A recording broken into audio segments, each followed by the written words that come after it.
যে ব্যক্তি চায় যে তার জীবনটা প্রশান্তিময় হোক, তার জীবনটা প্রশান্তিময় হোক, তার জীবনে টেনশন না থাক, ঝামেলা না থাক, হ্যাঁ, যন্ত্রণা না থাক, আবার থাকলেও যেন এগুলো আল্লাহ পাক কাটিয়ে দেন, এমন যদি কোনো ব্যক্তি তাকদির চায়, আমার পরামর্শ হচ্ছে সে যেন বেশি বেশি দরুদ শরীফ পড়ে।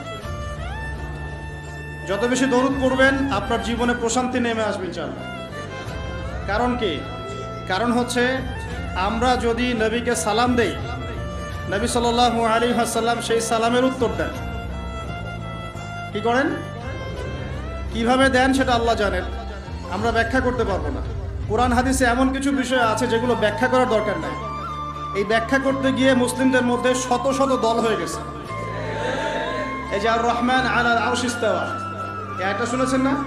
আর রহমান আলাল আরশ ইস্তাওয়া, রহমান আরশের উপরে ইস্তাওয়া, রহমান আরশের উপরে ইস্তাওয়া। রহমান মানে কে?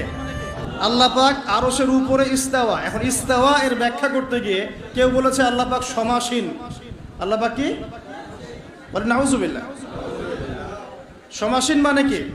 একটা আসনের উপরে যিনি বসা থাকেন, একটা আসনের উপরে বসা থাকেন, সমাসীন। এই চেয়ার বা কুরসির উপর আমি যদি বসি, আপনি বলতে পারেন আমি এই কুরসির উপরে সমাসীন। আল্লাহ পাক কি বসে আছেন? তাহলে যে ইস্তাওয়া এর অর্থ যে করলেন সমাসীন, এটা কুফরি হয়ে গেল না? ইস্তাওয়াকে ইস্তাওয়ার জায়গায় ছেড়ে দেন। আল্লাহ পাক আরশের উপরে ইস্তাওয়া, আল্লাহ তার জাত এবং সিফাত অনুযায়ী যেভাবে থাকার সেভাবে আছেন। আমার ব্যাখ্যা করার প্রয়োজন আছে? ব্যাস, এই ব্যাখ্যাগুলো করতে গিয়ে সমাজে দলে দলে বিভক্ত হয়ে গেছে মানুষ। প্রত্যেকেই বলছে আমারটাই সহি, আমারটাই কি, আর অন্যটা বাতিল। তো এই কাজগুলো করতে যাবেন না। কিছু কিছু টার্ম আছে কোরআন সুন্নাহ, এগুলোকে ওই জায়গায় ছেড়ে দিতে হয়। রাসূল সাল্লাল্লাহু আলাইহি ওয়াসাল্লাম কিভাবে সালামের উত্তর দেন আমার তো ব্যাখ্যা করার দরকার নেই। আল্লাহ পাক যেভাবে তাকে তৌফিক দেন সেভাবেই তার উত্তর দেন। এখন কেউ যদি নবীর সালামের উত্তর পায়, সে কি সৌভাগ্যবান না? সালাম মানে কি? আসসালামু আলাইকুম, আমি যে বললাম অর্থ কি? আপনাদের সবার উপরে আল্লাহর শান্তি রহমত বর্ষিত হোক, তাই তো? এখন ওয়া আলাইকুমুস সালাম অর্থ কি? আপনার উপরেও আল্লাহ পাকের শান্তি এবং রহমত বর্ষিত হোক।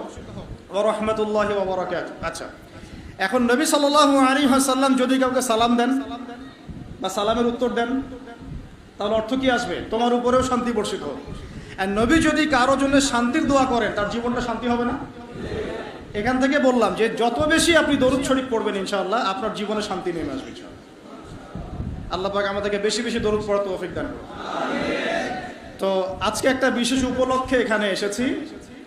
আজকে জুমার খুতবা দেয়া উদ্দেশ্য ছিল না। আজকে জুমা আপনাদের সাথে আদায় করবো, এটা উদ্দেশ্য ছিল। তারপরেও আমার চেষ্টা করেছিলাম জুমার খুতবা ধরার জন্যে, কিন্তু বাংলাদেশের একটা সুন্নত আছে। কি বাংলাদেশের একটা সুন্নত আছে? কি সুন্নত বলেন দেখি? মাশাআল্লাহ। বাংলাদেশের সুন্নত ট্রাফিক জ্যাম, ভাঙ্গা রাস্তা। না, এখন অবশ্য রাস্তাঘাট অনেক উন্নত হয়েছে আলহামদুলিল্লাহ, এটা স্বীকার করতে হবে। এখন রাস্তাঘাট অনেক উন্নতি হয়েছে আলহামদুলিল্লাহ, তবে সব তো আর হয় না। তো মাশাআল্লাহ, যাক, যে সফরের কষ্ট যত বেশি, এই সফরের নেকিও তত বেশি। ওই শব্দ তো আবার অনেকে সহ্য করতে পারে না। এই শব্দ শুনলেই মাথার তার ছিঁড়ে যায়। সুবহানাল্লাহ। আমরা তো স্পষ্ট করেই বলছি, জিহাদ মানে নিরপরাধ মানুষকে হত্যা করা নয়। কি? জিহাদ মানে নিরপরাধ মানুষকে হত্যা করা নয়। জিহাদ মানে অমুসলিমদের ঘরে ঘরে এই যে কি বলবো সন্ত্রাসী কর্মকাণ্ড চালানো নয়। জিহাদ মানে মুসলিমদেরকে হত্যা করা নয়। কিন্তু নবী সাল্লাল্লাহু আলাইহি ওয়াসাল্লাম যখন বদর এবং উহুদে, খন্দকে, খায়বারে, তারপরে আপনার মৌতায়, ইয়ারমুকে, এই যে শতাব্দীর পর শতাব্দী মুসলিমরা যে কুফফারদের বিরুদ্ধে সশস্ত্র সংগ্রাম করেছেন, এটা কোরআন হাদিসে নাই? এটা এক প্রকার জিহাদ, এটা সর্বোচ্চ লেভেলের জিহাদ। আবার ব্যক্তিগত লেভেলের জিহাদ আছে। কেমন? নিজের নফসের প্রবৃত্তির সাথে জিহাদ করা। আমার নফস চাচ্ছে একটা মেয়ের সাথে অবৈধ সম্পর্ক করব, আমি নফসকে কন্ট্রোল করলাম। তার মানে কি? নফসের সাথে আপনি জিহাদ করলেন। শীতের দিন ঘুম থেকে উঠতে ইচ্ছা করছে না নামাজে আসতে, কিন্তু আপনি জোর করে উঠলেন আল্লাহর জন্য, ওযু করলেন, আসলেন, আপনি নফসের বিরুদ্ধে জিহাদ করলেন। আবার আল্লাহ পাক কোরআনকেও কোরআন দিয়ে জিহাদও করতে বলেছেন। আল্লাহ পাক সূরা ফুরকানের মধ্যে বলেছেন যে কাফের মুশরিক মুনাফিকদের সাথে তোমরা কোরআনের যে বাণী এই বাণী দিয়ে জিহাদ করো, ওয়াজাহিদুহুম বিহি জিহাদান কাবীরা, তোমরা এই কোরআন দিয়ে এদের বিরুদ্ধে জিহাদ করতে থাকো। এখানে কোরআনের জ্ঞান দিয়ে জিহাদের কথা বলা হলো, তাহলে কয়ভাবে হলো? নফসের সাথে হলো, জ্ঞান দিয়ে হলো, তারপরে মাল দিয়েও জিহাদ হয়, অর্থ সম্পদ দিয়ে। ওয়াজাহিদু ফি সাবিলিল্লাহ বিআমওয়ালিকুম ওয়া আনফুসিকুম, তোমরা মাল দিয়ে আল্লাহর পথে মাল ব্যয় করো, সম্পদ ব্যয় করো, এটাও জিহাদের অন্তর্ভুক্ত। ওয়া আনফুসিকুম, নফস ব্যয় করো, সময় দাও, এই যে নফসকে ঢেলে দাও, এটাও জিহাদ হলো। আর সর্বোচ্চ লেভেল কোনটা? যখন কাফের মুশরিকরা মুসলিমদের উপর অত্যাচার চালাবে, নির্যাতন করবে এবং আমাদের উপর হামলা করতে আসবে, মুসলিমরা কি ঘরে বসে থাকবে?